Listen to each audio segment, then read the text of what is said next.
বলেন তো নামাজ পড়াটা কি? সবাই বলেন নামাজ পড়াটা কি?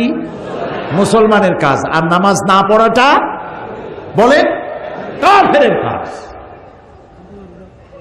লা দীনা লিমান লা সালাতা লাহু, যার কাছে নামাজ নাই তার কাছে দ্বীন নাই, ঈমান নাই, চরিত্র নাই, কিছুই নেই। নবী করিম সাল্লাল্লাহু আলাইহি ওয়াসাল্লামের জীবনের শেষ নামাজও তিনি জামাতে আদায় করেছিলেন। সুবহানাল্লাহ। দুইজন সাহাবীর কাঁধের উপরে ভর করে তিনি মসজিদে নববীতে প্রবেশ করেছিলেন এবং খুতবা দিতে গিয়ে বললেন, আল্লাহ তাআলা এই পৃথিবীর সমস্ত সম্পদ, জাগতিক সম্পদ তার এক বান্দাকে তিনি দিতে চেয়েছিলেন, কিন্তু তিনি সেই সমস্ত সম্পদকে উপেক্ষা করে তিনি আল্লাহর কাছে ফিরে যাওয়া পছন্দ করেছেন। কেউ কিছু বুঝতে পারে নাই। হযরত আবু বকর রাদিয়াল্লাহু তাআলা আনহু তিনি কাঁদতেছিলেন। তিনি বুঝতে পেরেছেন এই পৃথিবীর সমস্ত জাগতিক সম্পদ আল্লাহ তাআলা দিতে চেয়েছেন তার নবী মুহাম্মদুর রাসূলুল্লাহ সাল্লাল্লাহু আলাইহি ওয়াসাল্লামকে, আর তিনি সব কিছুকে পরিত্যাগ করে আল্লাহর সাথে দিদারের জন্য তৈরি হচ্ছেন। তার অর্থ হলো আমরা এতিম হয়ে যাব, তিনি বিদায় হয়ে যাবেন। আল্লাহর নবী বক্তব্য রেখে হযরতে আয়েশা সিদ্দিকা রাদিয়াল্লাহু তাআলা আনহা হুজরার ভিতরে তার ঘরে প্রবেশ করলেন। ইন্তেকালের 5 দিন আগে থেকেই প্রচন্ড জ্বরে তিনি আক্রান্ত ছিলেন, মাথায় যন্ত্রণা ছিল, গায়ে ভীষণ জ্বর ছিল। ইন্তেকালের দিন যতই ঘনায় এলো ততই তিনি বেশি ক্লান্ত হলেন, বেহুশ হন, আবার হুঁশে আসেন। রাতের বেলায় হযরত আয়েশা সিদ্দিকা রাদিয়াল্লাহু তাআলা আনহাকে প্রশ্ন করলেন, আয়েশা রে, মসজিদে নববীতে এখন কি হচ্ছে? হযরত আয়েশা বলেন, ইয়া রাসূলুল্লাহ, মসজিদে নববীতে সাহাবায়ে কেরাম দীর্ঘক্ষণ আপনার অপেক্ষা করে আপনাকে না পেয়ে আমার আব্বার ইমামতিতে তারা নামাজ আদায় করছেন, এশার নামাজ হচ্ছে, কিন্তু সাহাবায়ে কেরাম পেছনে তারা নামাজের ভিতরেই কাঁদতেছেন। তাদের ধারণা হয়েছে রসুলের মেহরাবের ভিতরে, রসুলের মুসাল্লায় হযরতে আবু বকর যখন দাঁড়ায় গেছেন, আমরা এতিম হয়ে গেলাম, আল্লাহ রসুলের পেছনে নামাজ পড়া বোধহয় আর কিসমতে হবে না।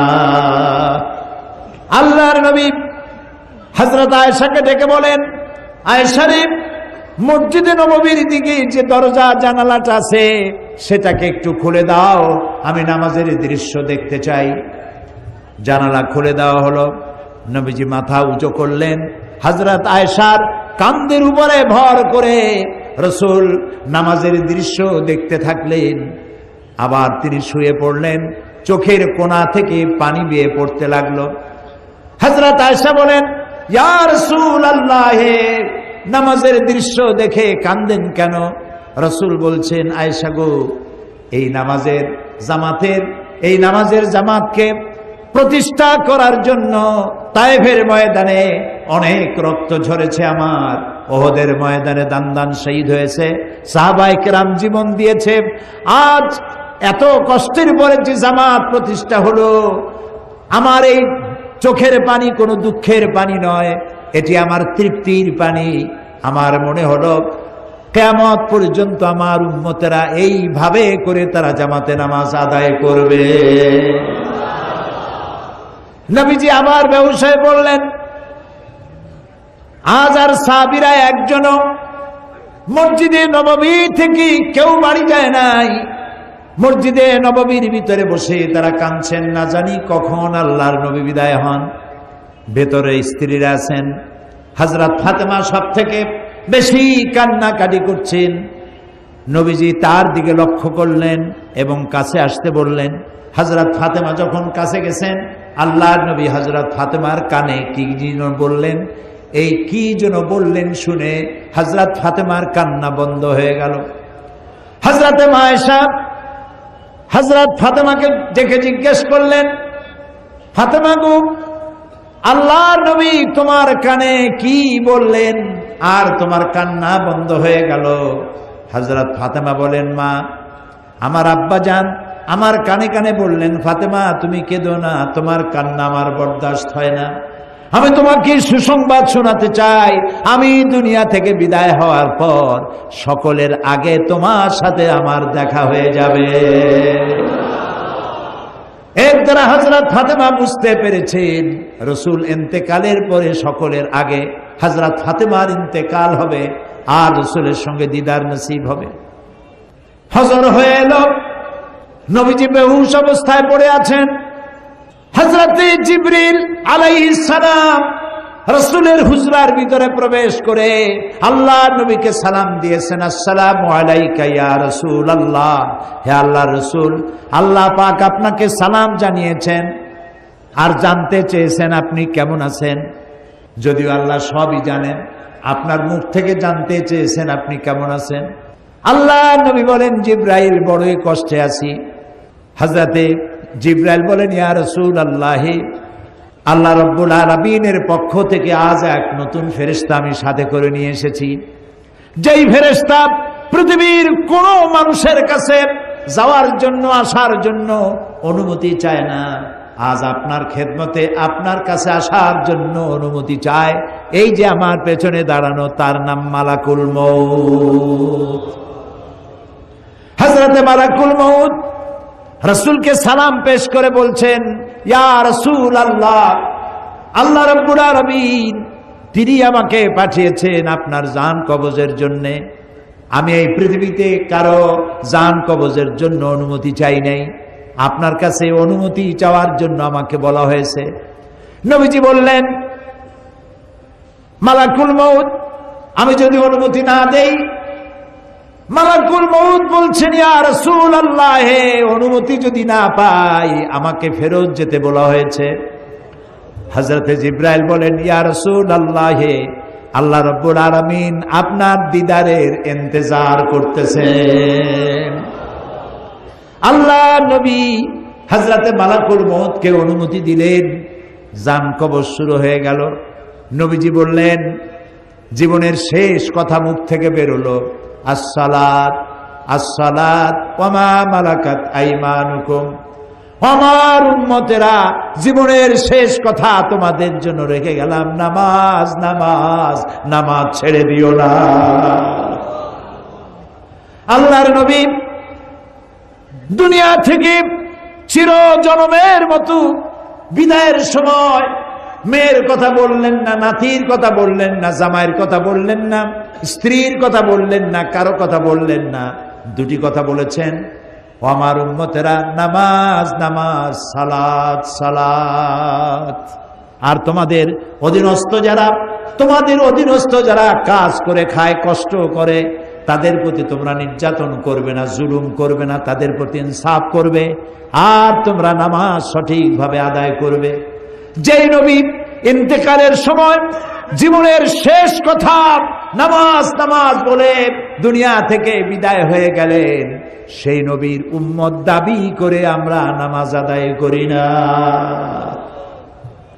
বিশ্বকবি আল্লামা ইকবাল বলেছেন, মসজিদ মে মরসিয়া খায়ে কে নামাজি না রহি, याने वो साहिबे औसाफे हिजाजी न रही। মসজিদ আজ চিল্লাচ্ছে, মসজিদ আজ কাঁদছে, কই সেই মুসল্লি? বেলালের মতো, আম্মারের মতো, খাব্বাবের মতো, খুবাইবের মতো, আলীর মতো, ওমরের মতো মুসল্লিরা আজ কই? সেই মুসল্লি তো নাই। মসজিদ আছে, সে মুসল্লি নাই। প্রিয় ভাই সব, আজ যারা আমার সামনে বসে আছেন, আমি কি দাবি করতে পারি আজকের এই বিশাল জনসমুদ্র সিলেট শহরে মাঠ ঘাট রাস্তা সব বন্ধ হয়ে গেছে, কোরআন প্রেমিক কোরআন পাগলে ভরে গিয়েছে সিলেট? আমি কি দাবি করতে পারি যে আপনারা যারা নামাজ পড়েন না অথবা যারা পড়েন অনিয়মিত, যে রাসূল কিয়ামতে পরিচয় না দিলে সুপারিশ না করলে জান্নাতে যাইতে পারবো না, সেই রাসূলের দাবি তিনি নামাজ পড়ার জন্য বলেছেন, আল্লাহ ৮২ বার বলেছেন, এই নামাজ জীবনেও ছাড়বো না, এই ওয়াদাকে আজকের মাঠে আমরা কি করতে পারি? তাহলে দুহাত উঁচু করুন। বলেন ইয়া আল্লাহ, তোমার পবিত্র নামে কোরআনের মাহফিলে শপথ করি, কসম করি, যতদিন পর্যন্ত মালাকুল মউত আমার মাথার কাছে না আসতেছে ততদিন পর্যন্ত ফরজ নামাজ, ফরজ রোজা আর ছেড়ে দেব না, আর ছেড়ে দেব না, আর ছেড়ে দেব না। এবার চিল্লায় বলেন ইয়া আল্লাহ, আমার আজকের এই শপথ, আমার আজকের এই ওয়াদা, আমার আজকের এই কসম আমার মৃত্যু পর্যন্ত আমাকে পালন করার তৌফিক দাও। আমিন, আমিন, আমিন ইয়া রাব্বাল আলামিন। আল্লাহ তাআলা কবুল করুন, আমরা বলি আমিন। এরপরে মুমিনের ষষ্ঠ চারিত্রিক বৈশিষ্ট্য আল আমিরুনা বিল মারুফ, আল আমিরুনা বিল মারুফ, এটা হলো 6 নম্বর চারিত্রিক বৈশিষ্ট্য, অর্থাৎ ভালো কাজের জন্য আদেশ করা। ইয়ামুরুহুম বিল মারুফে ওয়া ইয়ানহাহুম আনিল মুনকার। সমস্ত নবীদের দায়িত্ব ছিল ভালো কাজের আদেশ করবেন, অন্যায় কাজে মানুষকে প্রতিবন্ধকতার সৃষ্টি করবেন। এটা হলো রাসূলের দায়িত্ব। আল্লাহ তাআলা বলছেন এটা উম্মতের দায়িত্ব। কুনতুম খায়রা উম্মাতিন উখরিজাত লিন-নাসি তা'মুরুনা বিল মা'রুফি ওয়া তানহাউনা আনিল মুনকার। কুনতুম খায়রা উম্মাতিন, তোমরা শ্রেষ্ঠ জাতি। কে বলতেছেন? বলেন সবাই। কাদেরকে বলতেছেন? আমাদেরকে। বলেন কাদেরকে? এই মুসলিম মিল্লাতকে আল্লাহ বলছেন তোমরা শ্রেষ্ঠ জাতি। আহারে, আল্লাহ বললেন শ্রেষ্ঠ জাতি, আর আমি হইলাম দুনিয়ার মধ্যে সব থেকে কপাল পোড়া জাতি, ঠিক না? আজকে পৃথিবীতে সব থেকে লাঞ্ছিত, বঞ্চিত, নিগৃহীত, হোমলেস, স্টেটলেস, সম্মান নাই, মর্যাদা নাই কোন জাতি? এই মুসলমান। অথচ আল্লাহ বলছেন কুনতুম খায়রা উম্মাতিন উখরিজাত লিন-নাস, তোমাদেরকে আমি পৃথিবীতে প্রেরণ করেছি শ্রেষ্ঠ জাতি। তোমরা খায়রে উম্মাহ এবং ইমামে আকওয়াম, শ্রেষ্ঠ জাতি এবং জাতি সমূহের নেতা তোমরা। সুবহানাল্লাহ বলে, আলহামদুলিল্লাহ বলে। তোমাদের দায়িত্ব মানুষকে ভালো কাজের আদেশ দেবে, অন্যায় কাজ থেকে ফিরিয়ে রাখবে। আমরা কি তা করি? আপনার চোখের সামনে একটা যুবক ছেলে সোনার চেন পরেছে গলায়, এই চরম শীতের দিনেও সামনের 3-4টা বোতাম খুলে রাখে যাতে লোকেরা বোঝে উনি একটা কিছু ঝুলাইছে। এটা যখন আপনি দেখেন, আপনি কি তাকে নিষেধ করেন যে বাবা এই সোনাটা তোমার জন্য নয়, পুরুষের জন্য, এক রত্তি সোনাও হারাম। তুমি তো সোনার চেন পরো নাই, তুমি জাহান্নামের আগুনের শিকল পরেছ। এই চেনটা খুলে তোমার মাকে দিয়ে দাও, বউ থাকলে বউরে দিয়ে দাও, বোন থাকলে বোনেরে দাও, কেউরে না দাও বাক্সের মধ্যে ধুয়ে দাও, যেদিন বউ পাইবা সেই দিন বউয়ের গলায় ঝুলাই দিও। যুবকেরা এখন কানে দুল পরে, দেখছেন না? কানে দুল পরে। আমি লন্ডনে দেখেছি কানে দুল, নাকে ফুল, জিব্বার মধ্যে রিং পড়ছে। কত বড় শয়তান! আমি চিন্তা করছি জিব্বায় রিং পড়ছে, খায় কেমনে? মাথায় কত কায়দার যে চুল, জেল মাইখা সব খাড়া করে তৈরি করে। এরপরে আবার কেউ চতুর্দিক দিয়ে কামায়া মাথার উপরে তালপট্টির দ্বীপের মতো রাখে। আবার আমেরিকায় দেখলাম এক প্রকারের যুবক, যুবশ্রেণীর ছেলে মেয়ে, প্যান্ট পরছে, জামা পরছে, সমস্ত সুতাগুলা বাইর করে ছেঁড়া, হাঁটুর কাছে, হাঁটুর উপরে, নিচে, এদিকে সেদিকে ছেঁড়া ছেঁড়া। তাই মনে করলাম আমেরিকা পৃথিবীর এত বড় ধনী দেশ, আমার দেশের ভিক্ষুকরাও তো এত ছেঁড়া জামা পরে না, এরা কি এতই গরিব? কয় না হুজুর, এগুলোর দাম অনেক বেশি। তারপর কত কায়দার দাড়ি রাখে, দেখছেন অবস্থা? দুই দিকে কামাইয়া, এখানে হোমিওপ্যাথি মার্কা একটু রাখে, গসা দিলে উঠে যায় এরকম। আবার এখান থেকে মোষের সাথে একটা দাগ দিয়ে রাখে এখানে। আবার কেউ বা মাঝখান দিয়ে কামাইয়া দুই দিকে রাখে।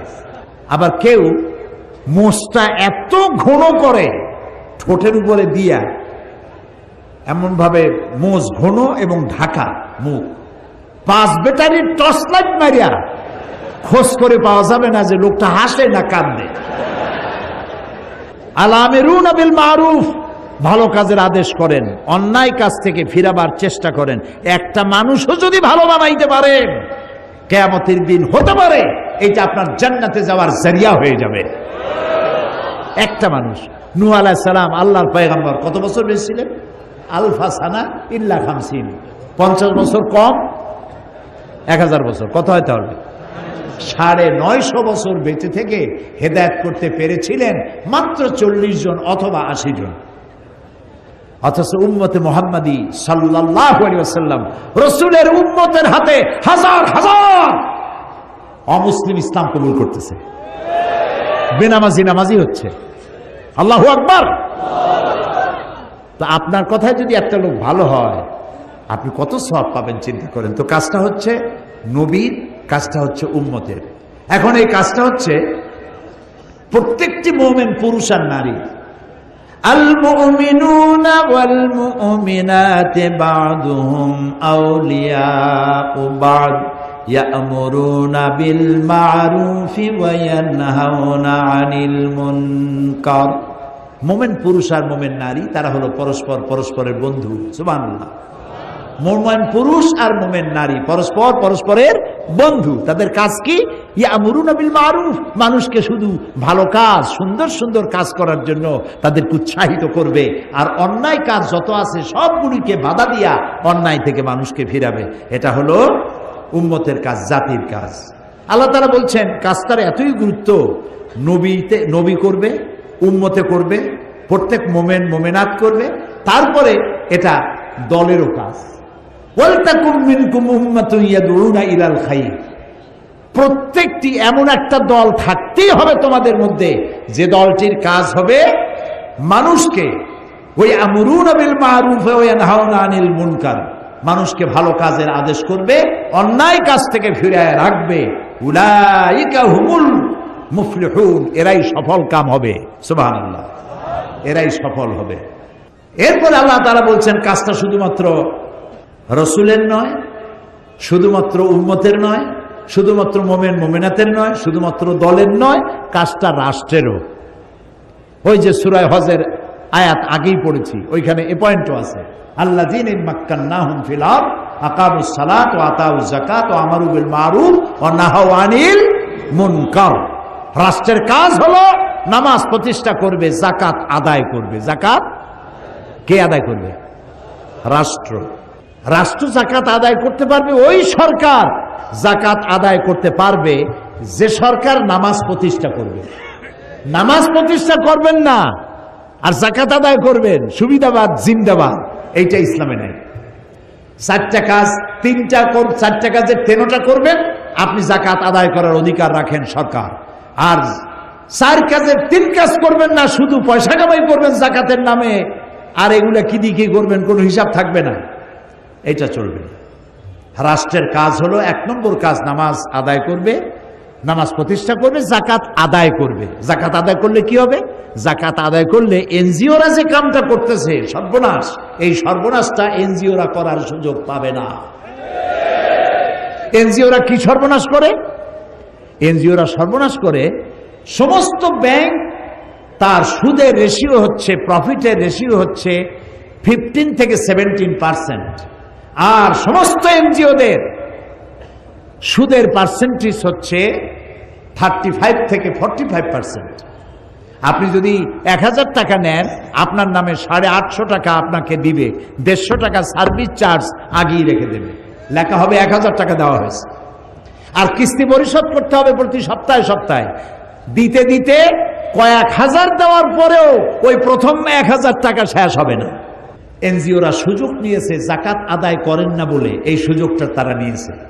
আর যদি গভর্নমেন্ট যাকাত আদায় করে, আমরা একটা জরিপ চালাইছি, একটা জরিপের মাধ্যমে জানতে পেরেছি বর্তমান বাংলাদেশে যদি যাকাত গভর্নমেন্ট আদায় করে তাহলে মিনিমাম 12,000 কোটি টাকা প্রতি বছর যাকাত আদায় হতে পারে। 12,000 কোটি টাকা। আর রয়েছে ওয়াকফ স্টেট। ওয়াকফ স্টেটের নামে লক্ষ লক্ষ একর জমিন ভ্যালুয়েবল জমিন ভোগ করতেছে মুতাওয়াল্লিরা বিভিন্ন জায়গায়, বাপের নামে, দাদার নামে, নিজের নামে ভোগ করতেছে, অথচ এটা অক্ষ করে এটা রাষ্ট্রে। রাষ্ট্র যদি সমস্ত অক্ষকৃত অক্ষ স্টেটকে নিজের হাতে নিতে পারে আর 12,000 কোটি টাকা যাকাত যদি কালেকশন করতে পারে, বাংলাদেশের দারিদ্র বিমোচনের জন্য, রিলিফ অ্যান্ড রিহ্যাবিলিটেশনের জন্য পৃথিবীর কারো কাছ থেকে একটি টাকাও আনার দরকার না, এটি যথেষ্ট হতে পারে। কিন্তু দুর্ভাগ্য আমাদের, আমরা সে ধরনের যারা এই কাজটি করবে তাদেরকে আমরা সুবিধা সুযোগ দিয়ে এই কাজটি করার জন্য সহযোগিতা করতে ব্যর্থ হয়েছি। এরপরে কোরআন বলছে এই কাজটি প্রত্যেক ব্যক্তি। হযরত লোকমান তার ছেলেকে বলছেন, ইয়া বুনাইয়া আকিমিস সালাতা ওয়া আমুর বিল মারুফি ওয়ানহা আনিল মুনকার ওয়াসবির আলা মা আসাবাক ইন্না যালিকা মিন আজমিল উমুর। হে প্রিয় বৎস, নামাজকে প্রতিষ্ঠা করো, আকিমিস সালাত ওয়া আমুর বিল মারুফ, ভালো কাজের আদেশ করো আর সমস্ত অন্যায় কাজ থেকে মানুষকে ফিরাও। ওয়াসবির আলা মা আসাবাক, আর এই কাজ করতে গেলে বিপদ আসবে, সেই বিপদে ধৈর্য ধারণ করবা। আপনি যখন মানুষকে ভালো কাজের আদেশ করবেন, অন্যায় কাজ থেকে ফিরতে বলবেন, সে তখন আপনার বিরুদ্ধে ক্ষেপে আসবে। আমরা মানুষকে আল্লাহর জান্নাতের দিকে ডাকি, ঠিক না? এই যে 3 দিন ডাকলাম, 3 দিন কথা বললাম, আমার বাপের কথা বলছি, ফরিদউদ্দিন চৌধুরী সাহেব তার দাদার কথা বলছে, কোন মৌলানা সাহেব তার গোষ্ঠীর কথা কইছে, কার কথা বলেছি? আমরা ডাকি আল্লাহর দিকে। আর যারা আমাদেরকে বরদাস্ত করতে পারে না তারা বলে এগুলো স্বাধীনতা বিরোধী। আমরা আল্লাহর দিকে মানুষকে ডাকি কোরআনের পন্থায়। ওরা কয় যে কোরআনের অপব্যাখ্যা করে। ওরে জিজ্ঞেস করা দরকার, বাবা তুমি কি ব্যাখ্যা জানো? ব্যাখ্যা জানলে না তুমি অপব্যাখ্যা বলতে পারো? তুমি তো ব্যাখ্যাই জানো না, তুমি তো কোরআন পড়তেও জানো না। তুমি কি সূরা ফাতিহা পড়তে পারো? এই যে মাতবাড়ি করো, বড় বড় ফিচার লেখো, কলামিস্ট লন্ডন থেকে লিখে লিখে পাঠায়, তারপরে এখান থেকে লেখে, কত টাকার বিনিময়ে লেখো, কেউ টের না পাইলেও একজন টের পান। তিনি কে? তিনি কে? আল্লাহ রাব্বুল আলামিন। সুতরাং আমাদেরকে মানুষকে ভালো কাজের জন্য আদেশ করতে হবে এবং অন্যায় কাজ থেকে ফিরাতে হবে। হযরত লোকমান বলছেন এই কাজটা করতে গেলে বিপদ আসবে, এই কাজটা করতে গেলে বিপদ আসবে, সে তোমার বাধা দেবে, এই যে আজে বাজে কথা বলবে। তখন অসবির আলা মা আসাবাক, যখন বিপদ আসবে বিপদে ধৈর্য ধারণ করবা। হযরতে ইমাম গাজ্জালি তার ইহয়া উলুমুদ্দিন কিতাবের মধ্যে লিখেছেন, সবর শব্দটা আল্লাহ তাআলা কোরআন শরীফে 70 বার ব্যবহার করেছেন। আল্লামা ইমাম ইবনে কাইয়িম তিনি তার কিতাবে লিখেছেন, আল্লাহ তাআলা কোরআন শরীফে সবর শব্দটি 90 বার এনেছেন। ধৈর্য ধরলেই তুমি এর সুফল পাবে। তোমার গালি দিলে গালির জবাব গালি দিয়ে দিও না, ইদফা বিল্লাতি হিয়া আহসান, তুমি মানুষের মন্দের জবাব ভালো দিয়ে দাও, তাহলে তোমার দিকে লোকেরা আকৃষ্ট হবে। কোন জোশের কথা শুনলেই ইসলামের শত্রুরা সাবধান, ভাঙিয়ে ফেলবো, ঠ্যাং উল্টাই দেবো, এইগুলো কি স্লোগান আপনারা দেন? দরকারটা কি? কোন শত্রু নাই, সবাইকে বন্ধু বানান। আমি সকলের সাথে বন্ধুত্ব করতে চাই, ইসলামের বাণী শোনাতে চাই। দেখছেন ভারতের বুকে ডক্টর জাকির নায়েক কি সুন্দর করে বলে, কথার মধ্যে কোনো উত্তাপ নাই, গাল নাই, গর্জন নাই, তর্জন নাই, কোনো গ্ল্যামার ছাড়া, কোনো বিজ্ঞাপন ছাড়া একটা টেলিভিশন চলে একটা ব্যক্তি দিয়া, যার দর্শক সংখ্যা কোটি কোটি, এবং তার শ্রোতারা মূর্খ না, যারা শোনে হাইলি এডুকেটেড পারসন, হাজার হাজার বসে বসে তার কথা শোনে। সুবহানাল্লাহ। তার কথা মনে উঠলেই আমার দোয়া আসে শুধু। আমার কাছে মনে হয় মুসলিম মিল্লাতের জন্য আল্লাহর এক নিয়ামত।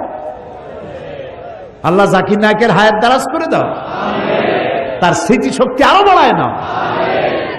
একবার শুনলাম এক মহিলা প্রশ্ন করছে ডক্টর জাকির নায়েককে যে, আচ্ছা আপনি তো বললেন হিন্দু মুসলমান খ্রিস্টান বৌদ্ধ সব ভাই ভাই, তো সব যদি আমরা ভাই ভাই হই, আমি তো হিন্দু, ওই মহিলা বলছে আমি তো হিন্দু, তা আপনার মক্কা মদিনে আমরা যাইতে পারি না কেন? এটা কঠিন প্রশ্ন। আমি চিন্তা করলাম কি জবাব দেয়। আমার কাছেও জবাব আছে, কিন্তু উনি কি বলেন সেটা শোনা দরকার। উনি জবাব দিলেন, বোন আপনার বাড়ি কই? কই তো ইন্ডিয়ায়। জন্মস্থান কোথায়? এখানে। আমার জন্মস্থানও এখানে। আচ্ছা বোন, আপনি কি জানেন যে ইন্ডিয়ায় এমন এমন জায়গা আছে যেখানে এখানে জন্মগ্রহণ করার পরেও সে জায়গায় আপনি আর আমি যাইতে পারি না? এরকম জায়গার নাম জানেন? কোন এরকম জায়গা থাকবে কেন? আমি ইন্ডিয়ায় জন্মগ্রহণ করছি, সব জায়গায় যাইতে পারি। উনি বললেন মোটেই না, এখানে এমন এমন জায়গা আছে যেখানে আপনি আমি প্রবেশ করতে পারবো না, তার নাম ক্যান্টনমেন্ট। ক্যান্টনমেন্টে আপনিও ঢুকতে পারবেন না, আমিও ঢুকতে পারবো না। ক্যান্টনমেন্টে ঢুকবে যারা নিরাপত্তার দায়িত্বে, দেশ রক্ষার দায়িত্বে যারা আছে, যে কোনো মুহূর্তে ডাক দিয়ে বলে জান দেওয়ার জন্য, রক্ত দেওয়ার জন্য, জীবন দেওয়ার জন্য ঝাঁপায় পড়বে, সেসব সেনাবাহিনীর জন্যই ক্যান্টনমেন্ট তৈরি করা হয়। ওখানে আপনি আর আমি যাইতে পারবো না। ইসলামেরও একটা ক্যান্টনমেন্ট আছে, সেটার নাম মক্কা আর মদিনা। ওইখানে ওই সব লোকেরাই যেতে পারে যারা আল্লাহর জন্য জান দিতে পারে, মাল দিতে পারে, রক্ত দিতে পারে।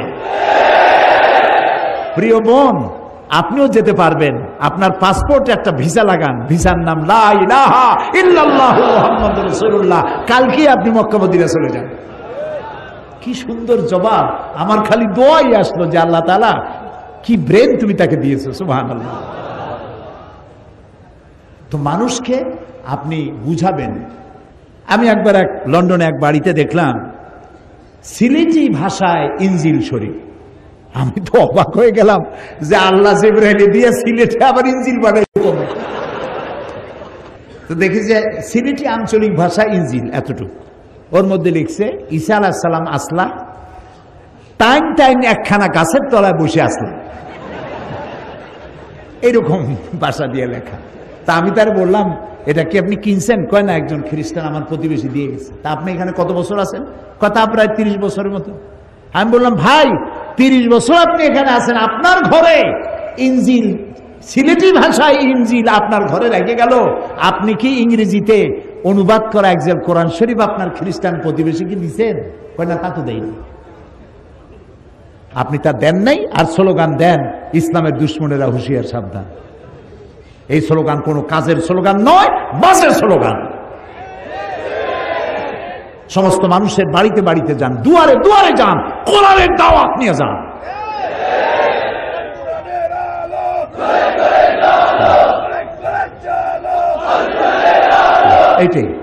এইটাই স্লোগান,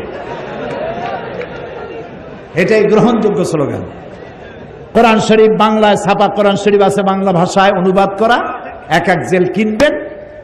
যে ব্যক্তি কোরআন ইসলামকে মৌলবাদ বলে, জঙ্গিবাদ বলে, এক জেল কোরআন শরীফ তাকে হাদিয়া দিয়ে আসবেন। ভাই জঙ্গিবাদ না মৌলবাদ তুমি নিজে একটু পড়ে বোঝো, ভাই তোমার পায়ে ধরি, পয়সা দেওয়া লাগবে না, দিয়ে গেলাম, তুমি পড়ো।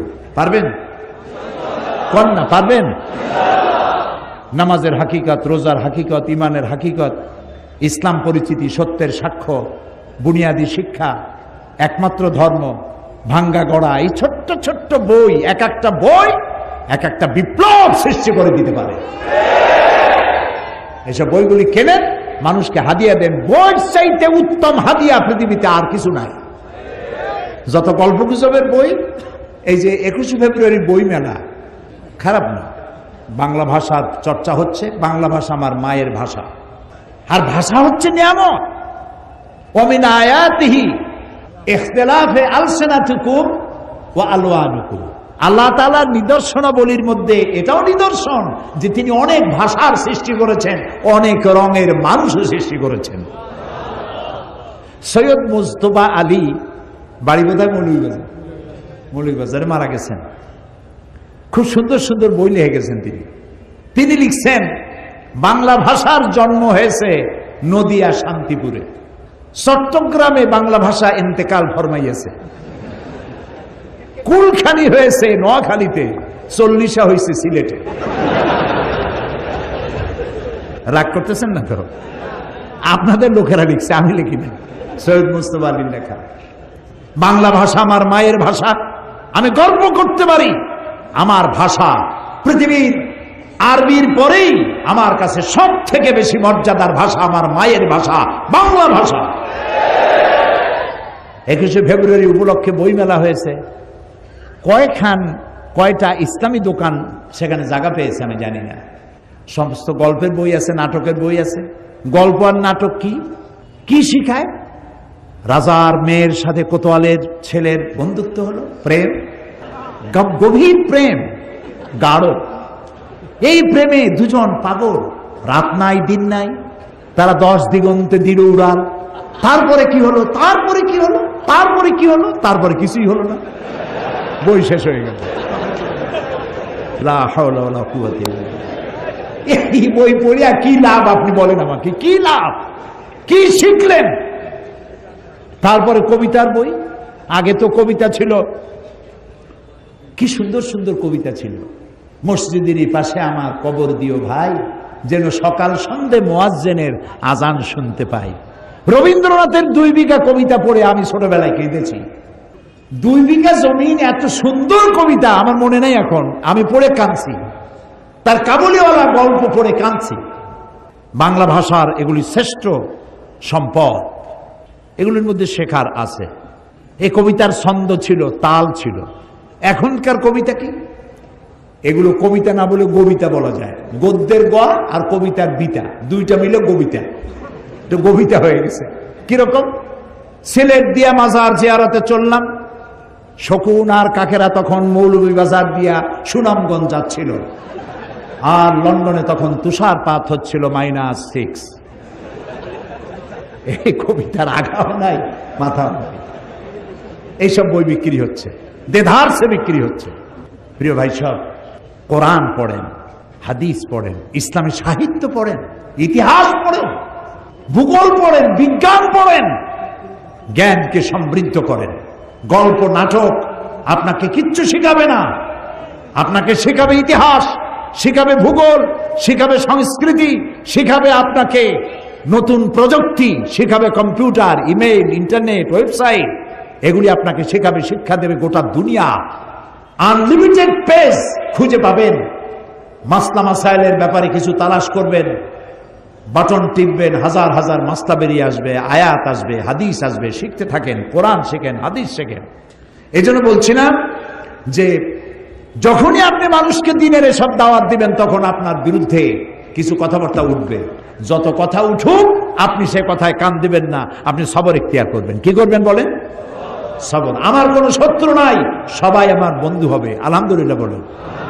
আমি কারোর সাথে শত্রুতা করতে চাই না, সকলকেই বন্ধুত্বের হাত বিস্তার করে দিতে চাই। যুবকেরা, তরুণেরা, ইসলাম তোমাদের শ্রেষ্ঠ আশ্রয়স্থল। ইসলাম তোমার চরিত্র গড়ে দিতে চায়।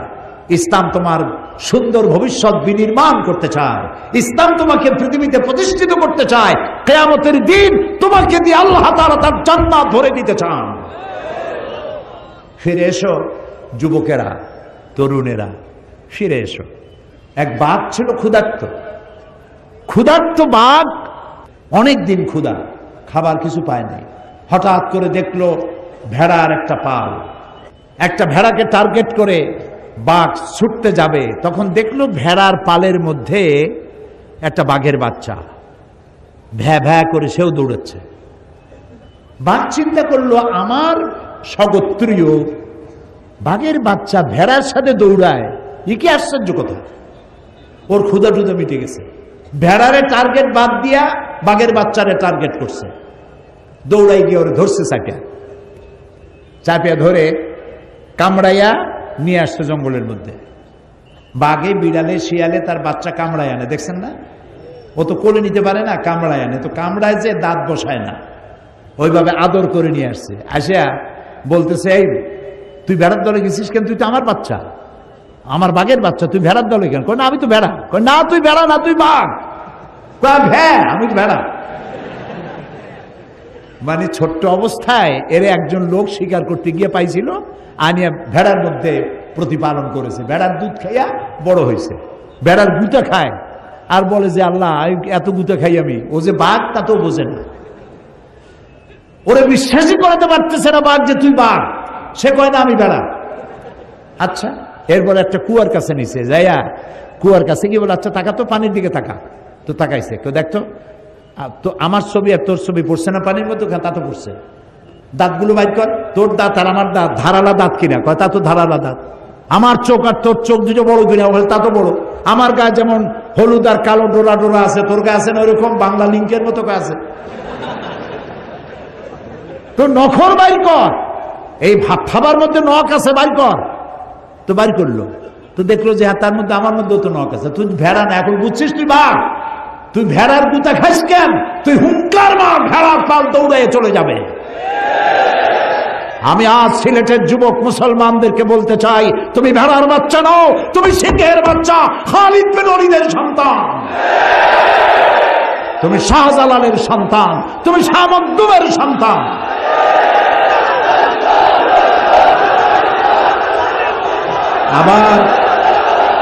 আবার তুমি জাগ্রত হও, মুসলমান হিসাবে পরিচয় দিতে গর্ববোধ করো। আমার বাড়ি সিলেটের পুণ্যভূমি, শাহজালালের কদমে ধন্য যে জমিন, আমি সেই জমিনের সন্তান। এই শুকর আদায় করে মাথা উঁচু করে দাঁড়াও, তোমাদেরকে কেউ দখল করতে পারবে না। 50,000 60,000 লোক বঙ্গভূমি দাবি করে সীমান্ত এলাকায় এসে বাংলাদেশের ছাতাও করতে পারবে না। সেজন্য তৈরি হতে হবে, প্রস্তুত থাকতে হবে। মুসলমান হও, ওয়ালা তাহিনু ওয়ালা তাহজানু ওয়া আনতুমুল আ'লাউনা ইন কুনতুম মুমিনিন। তুমি যদি মুমিন হও, তোমার কোনো ভয় নাই, ডর নাই, চিন্তা নাই, বিজয় তোমার জন্য অপেক্ষা করছে। সুবহানাল্লাহ। কার ওয়াদা? আল্লাহর ওয়াদা। কার ওয়াদা? আরো জোরে বলো। আল্লাহর ওয়াদা কি মিছা হয়? কখনো নয়। প্রিয় ভাই সব, এই যে আল-আমিরুনা বিল মারুফ, নেক কাজের আদেশ আপনি যত দিবেন, এর সুফলটা কি? এর সুফল হাতে হাতে দেখায় দিই। মানুষ দেখতে পারলে আর শুনতে চায় না। আপনারা দেখতে চান? দেখতে চান? দেখুন কিভাবে দেখবেন। 1400 বছর পেছনের ইতিহাসের দিকে তাকান। রাসূল ইন্তেকাল করেছেন, ক্ষমতায় এসেছেন হযরতে সিদ্দিক আকবর আবু বকর রাদিয়াল্লাহু তাআলা আনহু। প্রধান বিচারপতির দায়িত্ব দিয়েছেন ওমর ইবনুল খাত্তাব রাদিয়াল্লাহু তাআলা আনহুকে। তিনি এখন প্রধান বিচারপতি, চিফ জাস্টিস। ইতিহাস লিখছে হামাকাসা আমান কামিলান ওয়া লাম ইয়াখতাসিম ইলাইহি ইসনান। হযরত ওমরের কোর্টে পূর্ণ 1 বছর হয়ে গেছে, তিনি চিফ জাস্টিস, কিন্তু হযরত ওমরের কোর্টে কোনো মামলা দায়ের হয় নাই। এরকম পৃথিবীতে আছে নাকি কোনো কোর্ট যেখানে বছরে একটা মামলাও হয় না? বলেন। যাই দেখেন সিলেটের কোর্টে কত হাজারো মামলা জমা পড়ে আছে, একটা মামলা নাই। হযরত ওমর বলছেন, মা হাজাতা বি ইনদা কওমিন মুমিনিনা ইয়া খলিফাত রাসূলিল্লাহ সাল্লাল্লাহু আলাইহি ওয়াসাল্লাম। হে রাসূলের খলিফা আবু বকর, এই জাতির জন্য চিফ জাস্টিসের দরকার কি? তিনি প্রশ্ন করলেন, তুমি এই কথা বলছো কেন? তিনি বললেন, আমি 1 বছর প্রধান বিচারপতির দায়িত্ব পালন করছি, আমার কাছে একটি মামলায় পর্যন্ত এলো না। হযরতে আবু বকর সিদ্দিক রাদিয়াল্লাহু তাআলা আনহু তাকে প্রশ্ন করলেন, তোমার দরবারে মামলা এলো না কেন? এই ব্যাপারে তুমি কি কোনো চিন্তা করেছো? তিনি বললেন, হ্যাঁ চিন্তা করেছি। মামলা এলো না এই কারণে, আপনি আমাকে যে জাতির জন্য বিচারক বানিয়েছেন, সেই জাতির দিন হচ্ছে দিন হুমুন নসিহা। সে জাতির দিন হচ্ছে নসিহা, কল্যাণ কামনা করা। এই জাতির প্রত্যেকটি ফর্ম, এই জাতির প্রত্যেকটি পার্সন আর এক পার্সনের জন্য কল্যাণ কামনা করে। তা আমি যদি আপনার কল্যাণ কামনা করি, তাহলে আপনি কি আমার অকল্যাণ কামনা করবেন? করবেন না। ও মানহাজুহুমুল কোরআন, আর এই জাতির মানহাজ, উদ্দেশ্য, লক্ষ্য, সংবিধান হচ্ছে কোরআন। ও আমালুহুম আল আমরু বিল মারুফ ওয়া নাহয়ু আনিল মুনকার, আর এই জাতির আমলটাই হচ্ছে ভালো কাজের আদেশ দেওয়া, অন্যায় কাজ থেকে ফিরিয়ে রাখা। কুল্লু ওয়াহিদুম মিনহুম ইয়ারিফু হাদ্দাহু ফায়াকিফু ইনদা, এর প্রত্যেকটি ব্যক্তি সে তার বর্ডার চেনে, এবং বর্ডারের কাছে যখন যায় তখন সে থমকে দাঁড়ায়। বর্ডার কি? জেনা করা একটা বর্ডার, জেনা একটা বর্ডার, অহংকার একটা বর্ডার, মদ একটা বর্ডার, সুদ একটা বর্ডার, গীবত একটা বর্ডার। আল্লাহর নির্ধারিত এই বর্ডারগুলির কাছে যখন যায়, তারা বর্ডার চেনে আর ওখানেই থমকে দাঁড়ায়, বর্ডার ক্রস করে না। ফায়াকিফু ইনদা, আল্লাহ তাআলা এই বর্ডারগুলি রেখেছেন। এই বর্ডার দেখায় বলেছেন তিলকা তিলকা হুদুদুল্লাহ ফালা তাকরাবুহা, তোমরা এই হচ্ছে আল্লাহ নির্ধারিত বর্ডার, এই বর্ডারকে তোমরা ক্রস করো না, বর্ডারকে অতিক্রান্ত করো না। ওয়াইজা মারিদা আহাদুহু মাদুহু, এই জাতি যদি কাউকে অসুস্থ দেখে তাহলে তাকে সুস্থ করার জন্য তার কাছে সেবা শুশ্রূষা করার জন্য এগিয়ে যায়। ওয়াইজাফতাকারা নাসারুহু, আর যখন এর মধ্যে কেউ ফকির হয়ে যায় তখন ফকির হলে পরে তাকে সাহায্যের হাতকে সম্প্রসারিত করে দেয়। ফাফিমা হুম ইয়াখতাসিমুনা ইলাইয়া ইয়া খলিফাত রাসূলুল্লাহ সাল্লাল্লাহু আলাইহি ওয়াসাল্লাম, এই যখন জাতির অভ্যাস তখন এই জাতির মামলা করতে আসবে কেন? সুতরাং ভালো কাজের আদেশ আর অন্যায় কাজ থেকে নিষেধ করা, এটা হলো আদেশ করাটা হলো 6 নম্বর চারিত্রিক বৈশিষ্ট্য, আর 7 নম্বর চারিত্রিক বৈশিষ্ট্য হচ্ছে অন্যায় কাজ থেকে মানুষকে বিরত রাখা। 6 নম্বরে হলো কি? ভালো কাজের আদেশ, 7 নম্বরে অন্যায় কাজ থেকে নিষেধ করা। তাআওয়ানু আলাল বিররি ওয়াত তাকওয়া ওয়ালা তাআওয়ানু আলাল ইসমি ওয়াল উদওয়ান, সমস্ত ন্যায়মূলক ভালো কাজে লোকদেরকে সহযোগিতা করো আর অন্যায় কাজ থেকে মানুষকে বিরত রাখো, ফিরে রাখো। আর 8 নম্বরে হচ্ছে ওয়াল হাফিজুনা লিহুদুদিল্লাহ, আল্লাহর হদগুলি সীমাগুলিকে চিনে সেখানে হদকে ক্রস না করা। লন্ডনে এবং আমেরিকা আমি দেখেছি রাত 2:30-3টায় গাড়িতে যাচ্ছি, ড্রাইভার সিলেটি একজন মালিক, তার নিজের গাড়ি নিজে চালায়, ওখানে ড্রাইভার রাখার, কাজের লোক রাখার এত পয়সা কোথায়? যার যার কাজ নিজেরাই করে, নিজেরা খায়া নিজের প্লেট ধোয়, নিজের জামা নিজে পরিষ্কার করে, নিজের গাড়ি নিজে চালায়, অনেক ভালো, অনেক ভালো। নবী করিম সাল্লাল্লাহু আলাইহি ওয়াসাল্লাম তাই করেছেন, আলহামদুলিল্লাহ বলে। তো গাড়ি চালাতে গিয়ে রাত 2:30-3টা বাজে, রেড লাইট জ্বলতেছে, উনি দাঁড়ায় গেছে।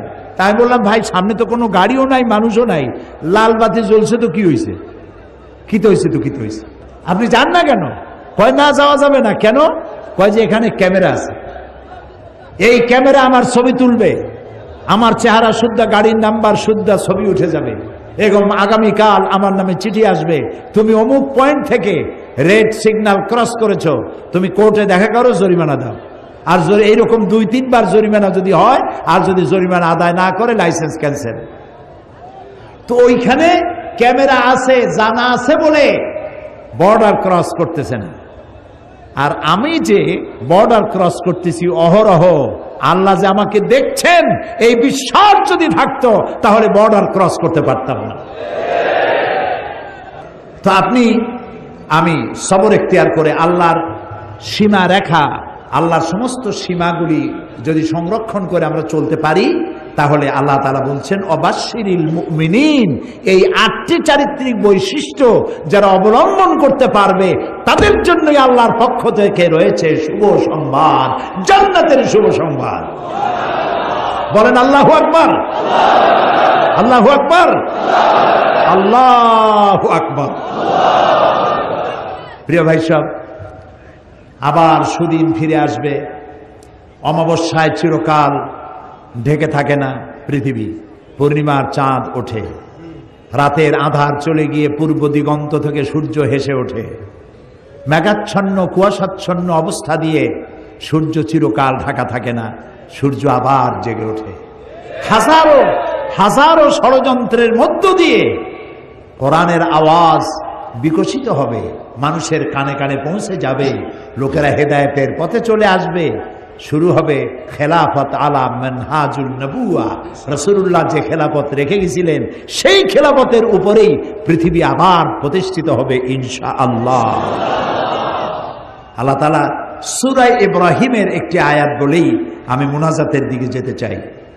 আল্লাহ তাআলা এখানে বলছেন ওয়াকাদ মাকারু মাকরাহুম ওয়া ইনদাল্লাহি মাকরুহুম, তারা একটা চক্রান্ত করেছিল, চক্রান্তকারীরা একটা চক্রান্ত করেছিল। ওয়া ইনদাল্লাহি মাকরুহুম, আর ওরা যে চক্রান্ত করেছিল সেটা আল্লাহর কাছে লিপিবদ্ধ ছিল, আল্লাহর তা জানা ছিল। ওয়া ইন কানা মাকরুহুম লিতাজুলা মিনহুল জিবাল, আর তাদের ষড়যন্ত্র এমন ছিল যে ষড়যন্ত্রে পাহাড় টলে যেতে পারে।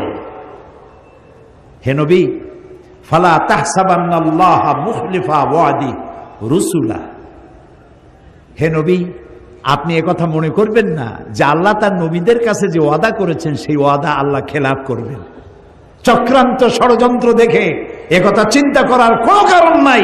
ইন্নাল্লাহা আজিজুন যুনতিকাম, আল্লাহ তাআলা মহাপরাক্রমশালী এবং প্রচন্ড প্রতিশোধ গ্রহণকারী। ভয় পাওয়ার কোনো কারণ নাই। সিলেটের প্রাণবন্ত দামাল ছেলেরা, তোমাদের সমস্ত শরীরে যাদের রক্ত ডগবগ করে যৌবনের মুসলিম রক্ত, কোরআন সম্পর্কে ধারণা নাই, দোষ তোমার না, দোষ হচ্ছে সিস্টেম অফ এডুকেশনের, লেখাপড়ার দোষ। সিলেবাসে এখন ধর্মকে ঐচ্ছিক করতে চাচ্ছে, কত বড় কপাল পোড়া। আল্লাহ রহম করুক, বলি আমিন, বলি আমিন। আপনার ছেলে ছোটবেলায় আলিফ যাবর আ, বা যাবর বা, তা যাবর তা এগুলি পড়তে পারবে না। ক্লাস 8-এর পরে ক্লাস 1 থেকে 8 পর্যন্ত আলিফ বা তা সা সূরা ফাতিহা কিছুই পড়ানো হবে না। এটা থাকবে ঐচ্ছিক, অপশনাল, পড়লেও পড়তে পারেন, না পড়লেও না পড়তে পারেন। আর ক্লাস 8-এর পরে গিয়ে কি আলহামদুলিল্লাহ রাব্বিল আলামিন পড়তে ইচ্ছে করবে? আহারে, এই সর্বনাশ করবেন না, আল্লাহর রাস্তায় করবেন না। ছেলে মেয়েদেরকে বাল্য অবস্থা থেকে ধর্মীয় শিক্ষায় শিক্ষিত করুন, কোরআন শিখান। যুবকেরা, তোমরা মনে করেছো বিজ্ঞান অনেক বড় ব্যাপার আর ইসলাম কোরআন অনেক নিচের ব্যাপার। না, বিজ্ঞান মানে কি? বিজ্ঞান মানে হলো বিশেষ জ্ঞান, বিশেষ জ্ঞান। যেমন এই মাইক যা দিয়ে আমি কথা বলছি, এটা তৈরি হয়েছে, লোহা আছে, দস্তা আছে, প্লাস্টিক আছে, সিলভার আছে, আরো অনেক কিছু আছে। লোহা, দস্তা, সিলভার, প্লাস্টিক, এই জিনিসগুলি মূলভাবে কে তৈরি করেছে? মাশাআল্লাহ, সবাই বুঝেছেন। তৈরি করেছে কে? আল্লাহ। বিজ্ঞান কি করেছে? বিজ্ঞান এগুলি এখান থেকে ওখান থেকে জোড়াতালি দিয়ে অ্যাসেম্বল করেছে, এটাকে মাইকে রূপান্তরিত করেছে। এটা একটা টেবিল, টেবিলটা তৈরি হয়েছে কাঠ দিয়ে, সুপার গ্লু দিয়ে জোড়া দেওয়া হয়েছে অথবা লোহা দিয়ে জোড়া দেওয়া হয়েছে। টেবিলটা বানাইছেন আপনি, বিজ্ঞানীরা টেবিল আবিষ্কার করেছে, চেয়ার আবিষ্কার করেছে, কিন্তু মূল জিনিস কাঠটা, লোহাটা কার তৈরি? আল্লাহ তৈরি। প্লেন তৈরি করে আপনি আকাশে উড়াচ্ছেন, প্লেন তৈরি করেছেন যে সব মৌলিক জিনিস দিয়ে, ওটা কার তৈরি? ক্ষেপণাস্ত্র তৈরি করেছেন, টর্পেডো তৈরি করেছেন, জাহাজ তৈরি করেছেন, গাড়ি তৈরি করেছেন, কম্পিউটার তৈরি করেছেন, যা তৈরি করেছেন মৌলিক জিনিস কার? পৃথিবীর সমস্ত বিজ্ঞান একত্রিত হয়ে কি একটা চাউল বানাতে পারবে? একটা মুরগির ডিম বানাতে পারবে? মুরগির ডিম তো ভালো, একটা গোড়ার ডিমও বানাতে পারবে না। প্রিয় ভাইরা, আঞ্জুমানে খেদমতে কুরআন বার্ষিক তাফসীর মাহফিল সিলেটের বিভিন্ন মসজিদে, সাপ্তাহিক তাফসীর মাহফিল, শহরের বিভিন্ন জায়গায় কোরআন শিক্ষা কেন্দ্র, বয়স্ক শিক্ষা কেন্দ্র, সেলাই প্রশিক্ষণ কেন্দ্র সহ আর্ত মানবতার সেবা করে আসছে বিগত 34 বৎসর যাবৎ। আঞ্জুমানে খেদমতে কুরআন বিগত সিডর যখন হলো দেশের দক্ষিণাঞ্চলে, সেই সিডরের সময় আঞ্জুমানে খেদমতে কুরআন প্রায় 10 লক্ষাধিক টাকার ত্রাণ সামগ্রী নিয়ে সিডর এলাকায় গিয়ে আর্ত মানবতার পাশে দাঁড়িয়েছিল। আমাদের এই মাহফিলের প্রধান আকর্ষণ হযরত মৌলানা দেলাওয়ার হোসেন সাঈদী সাহেবের বাড়ি পিরোজপুর, তার থানা, এমনকি তার বাড়িটা পর্যন্ত সিডরে আক্রান্ত হয়ে লন্ডভন্ড হয়ে গিয়েছিল। আমরা আঞ্জুমানে খেদমতে কুরআনের পক্ষ থেকে 8 শতাধিক কম্বল নিয়ে সাঈদী সাহেবের এলাকায় গিয়েছিলাম এবং এই কম্বলগুলা সিলেটের মানুষের পক্ষ থেকে সাঈদী সাহেব সেখানে বিতরণ করেছেন। এছাড়া ওই সিডর আক্রান্ত বরগুনা জেলার পাথরঘাটা, শরণকুলা সহ বিভিন্ন এলাকায় আমরা ত্রাণ সামগ্রী বিতরণ করেছি। সম্মানিত সুধী মণ্ডলী, আঞ্জুমানে খেদমতে কোরআনের আরো 2টি সহযোগী সংস্থা রয়েছে। এর একটি হচ্ছে তাহফিজুল কোরআন শিক্ষা বোর্ড, আরেকটি হচ্ছে ইত্তেহাদুল কুররা বাংলাদেশ। তাহফিজুল কোরআন শিক্ষা বোর্ডের মাধ্যমে সিলেটের বেশ কয়েকটি হাফিজি মাদ্রাসার ছাত্ররা তারা শিক্ষা বোর্ডে, তাহফিজুল কোরআন বোর্ডের তারা হিফজের সমাপনী পরীক্ষা দিয়ে কৃতকার্য হয়ে সনদ নিয়ে থাকে। যেহেতু তাহফিজুল কোরআন আঞ্জুমানে খেদমতে কোরআনের একটি সহযোগী সংগঠন, এই হিসাবে আঞ্জুমানে খেদমতে কোরআন যারা তাহফিজুল কোরআন বোর্ড থেকে কৃতকার্য হয়ে মেধা তালিকায় 1, 2 ও 3 নম্বর স্থান অধিকার করে, তাদেরকে আঞ্জুমানে খেদমতে কোরআন প্রতি বছর কিছু টাকা ও সনদ প্রদান করে থাকে। আল্লাহুম্মা আমিন। রব্বানা যালামনা আনফুসানা ওয়া ইন লাম তাগফির লানা ওয়া তারহামনা লানাকুনান্না মিনাল খাসিরিন।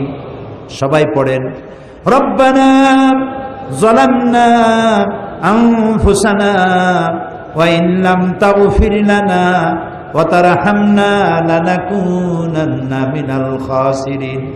আয় আল্লাহ তাআলা, হাজার হাজার মুসলমান নরনারী সিলেটের এই ময়দানে গুনার বোঝা মাথায় নিয়ে তোমার দরবারে হাত তুলেছে।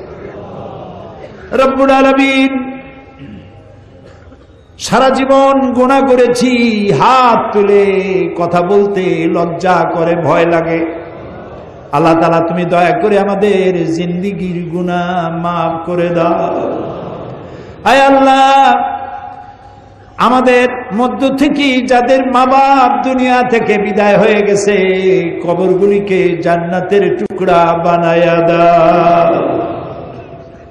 রব্বুল আলামিন, আমাদের জন্মদাতা পিতা যাদের মারা গেছে, কত বছর হলো কবরের মধ্যে শুয়ে আছে, কোন অবস্থায় আছে জানি না, আর আদর করে এখন কেউ তো আর নাম ধরে ডাকে না।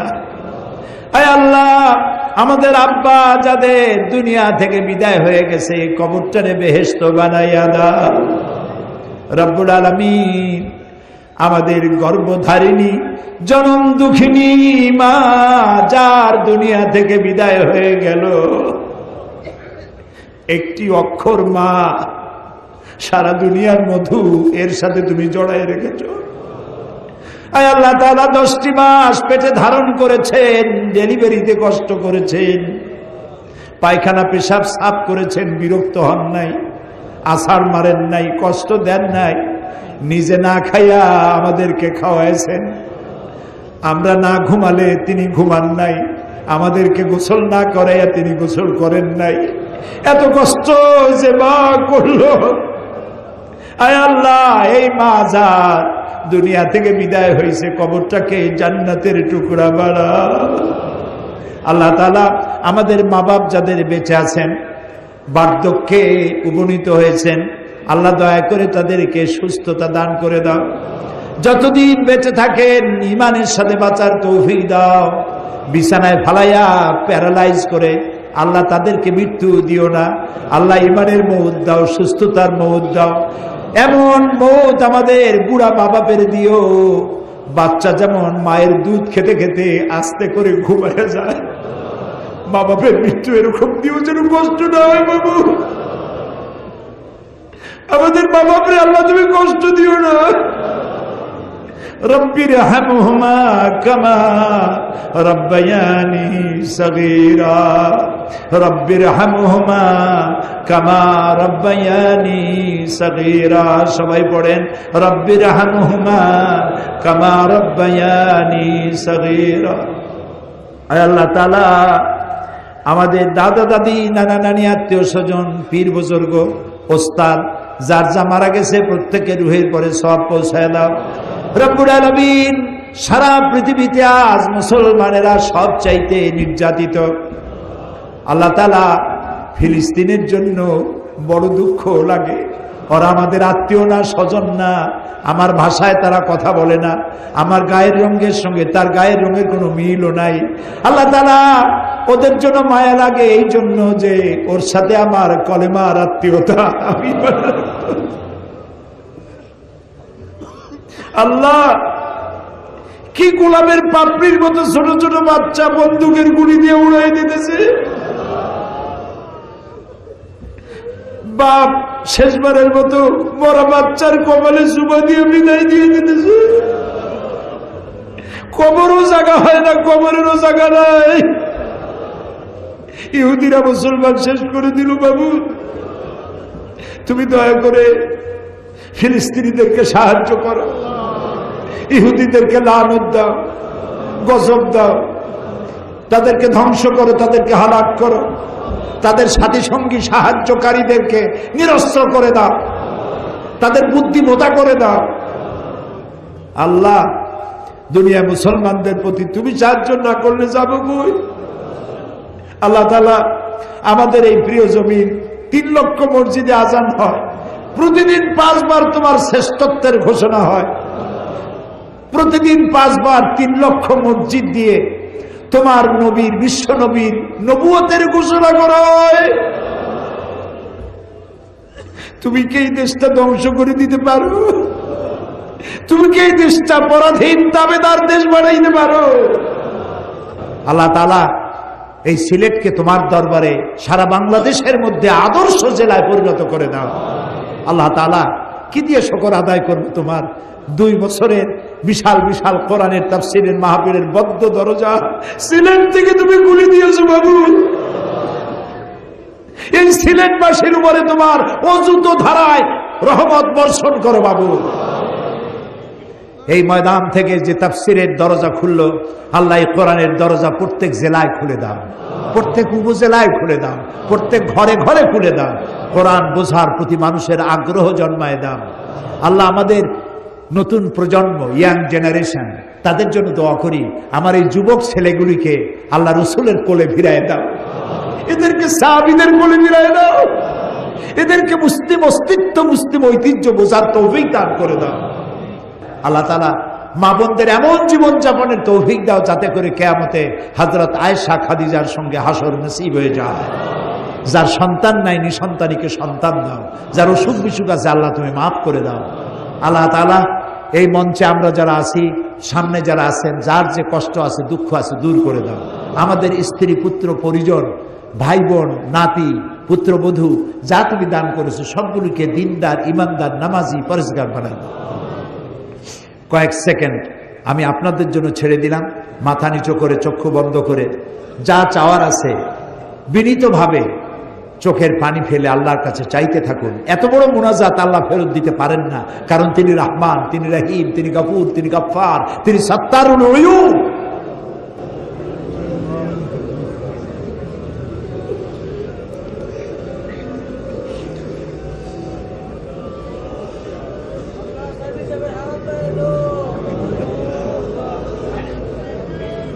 আল্লাহ তাআলা, তুমি আলিমুম বিজাতিস সুদূর, তুমি অবশ্যই শুনতে পাচ্ছ কে কি বলতেছে, কে কি চাইতেছে। তোমার ভান্ডে তো কিছুর অভাব নাই, বৈধভাবে যে যা চাইলো তুমি প্রত্যেকের ঝুলি মালামাল করে দাও।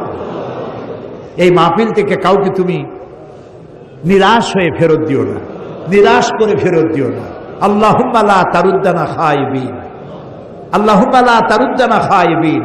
আল্লাহ তাআলা একেবারে কিছু না দিয়ে আমাদেরকে খালি হাতে তুমি ফেরত দিও না বাবু, একেবারে কিছু না দিয়া খালি হাতে আমাদেরকে ফেরত দিও না বাবু।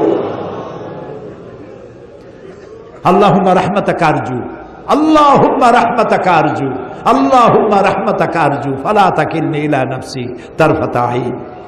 আল্লাহুম্মা আনসুরনা ফাইন্নাকা খায়রুন নাসিরিন, ওয়ারহামনা ওয়াহফাজনা ওয়ারযুকনা ফাইন্নাকা খায়রুর রাযিকিন।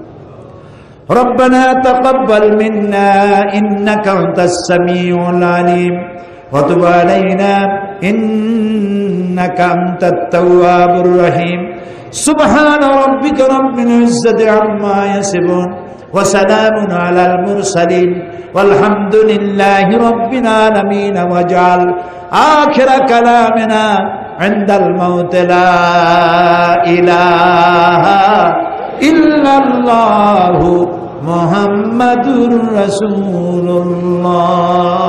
السلام عليكم ورحمة الله.